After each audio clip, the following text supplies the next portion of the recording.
Di luar rumah Laksamana, beberapa iblis bergegas masuk dan mengirimkan berita tentang kunjungan sejumlah besar leluhur iblis ke Segu.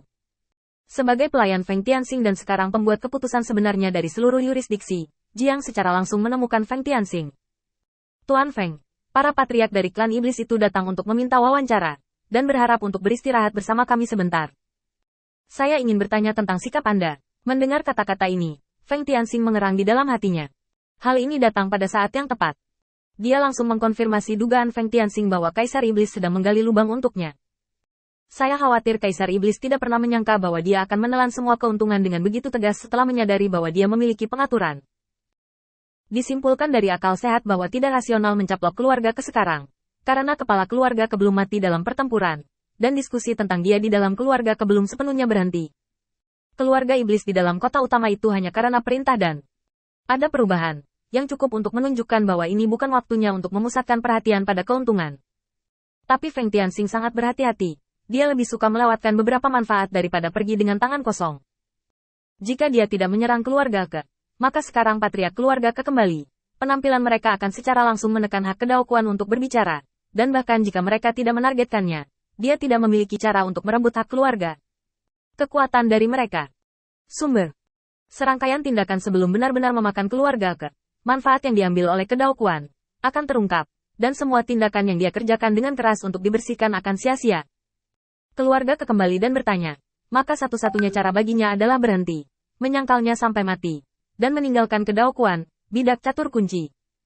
Dengan cara ini, Feng Tianxing harus bertahan di bawah bayang-bayang keluarga ke. Pada saat itu, semua rencana saya untuk keluarga ke akan sia-sia, dan rencana keseluruhan akan ditunda untuk beberapa waktu. Pada saat itu, saya tidak akan memiliki sumber daya yang dapat saya lihat di tangan saya, dan saya tidak akan bergantung pada mereka. Di masa depan, saya harus menjual ide saya melawan musuh untuk sumber daya yang saya butuhkan. Apa yang terlihat dengan mata telanjang adalah waktu baginya untuk menginginkan kekuasaan telah berlalu, dan ketenaran serta prestise akan terkonsentrasi pada klan iblis pertama yang mengalahkan kehampaan dengan seluruh kekuatannya.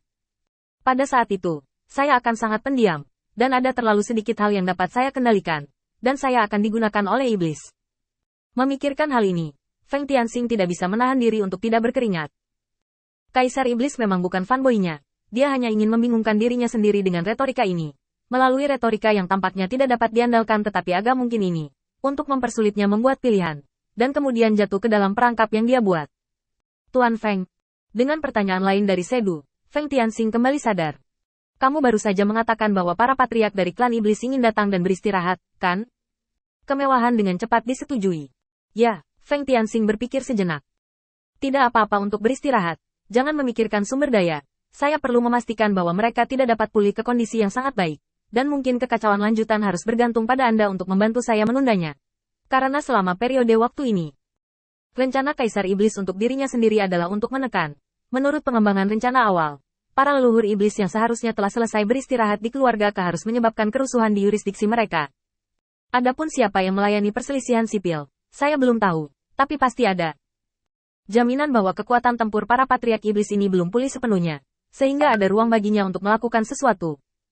Kalau tidak, di hadapan kekuatan absolut, semuanya tidak masuk akal. Keluar secara luar biasa seperti yang dijanjikan. Feng Tianxing bangkit dan kembali ke kamar. Begitu dia melangkah ke dalamnya, dia mendengar pertanyaan tajam dari Putri Kaisar Iblis. Feng Tianxing, kenapa kamu melakukan ini padaku? Aku sangat mempercayaimu dengan sia-sia. Kamu benar-benar mengubah tubuhku. Tubuh manusia yang kotor ini. Feng Tianxing diam-diam menyaksikan kemarahan Putri Kaisar Iblis, dan kemudian melirik avatar manusianya, seolah-olah itu adalah pilihan yang lebih masuk akal untuk tidak mengungkapkan caranya saat ini. Kalau tidak, siapa yang tahan memarahi dirinya sendiri sepanjang hari? Klon manusia menjelaskan. Ketika kami pergi, Jia Luo telah membunuhmu. Jika kamu adalah iblis, Jia Luo pasti akan mencoba untuk segera menyusul. Bahkan jika kami melarikan diri pada saat itu, menurutmu apakah dengan bantuan murid-murid Jia Luo di seluruh dunia, apakah ada ruang bagi Anda untuk melarikan diri? Kamu harus tenang. Ini hanya sementara. Sekarang selama kamu tidak berinisiatif untuk mengungkapkan identitasmu, siapa yang bisa melihat identitas aslimu? Ini adalah payung untukmu. Kamu harus tahu bahwa ini sangat gerakan penting. Putri Kaisar Iblis memelototi tiruan manusia Feng Tianxing, mengatupkan giginya. Namun amarahnya tidak bertahan lama, dan tubuh lemah umat manusia mulai tak tertahankan. Terengah-engah. Amarah di hati Putri Kaisar Iblis tak terbendung. Namun dibatasi oleh tubuhnya. Dia tak berdaya dan tak berdaya. Kamu terlalu berlebihan. Klon manusia Feng Tianxing menghela nafas tak berdaya. Pikirkan sendiri. Saya yakin Anda bisa memahami kesulitan saya. Ngomong-ngomong, ini bos saya saat ini. Anda bisa berbicara dengannya tentang apapun yang Anda miliki. Setelah berbicara, avatar manusia langsung meninggalkan ruangan dan pergi ke tempat kunci berikutnya.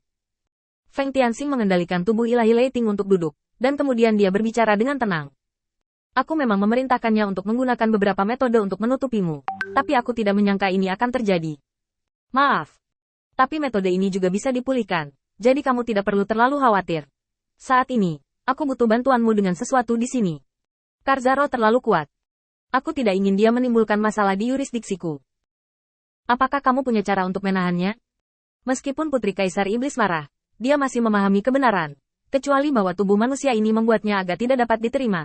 Yang lainnya sangat baik. Dengan tatapan tajam ke arah Feng Tianxing, Putri Kaisar Iblis memberinya tanda. Ini token pribadiku.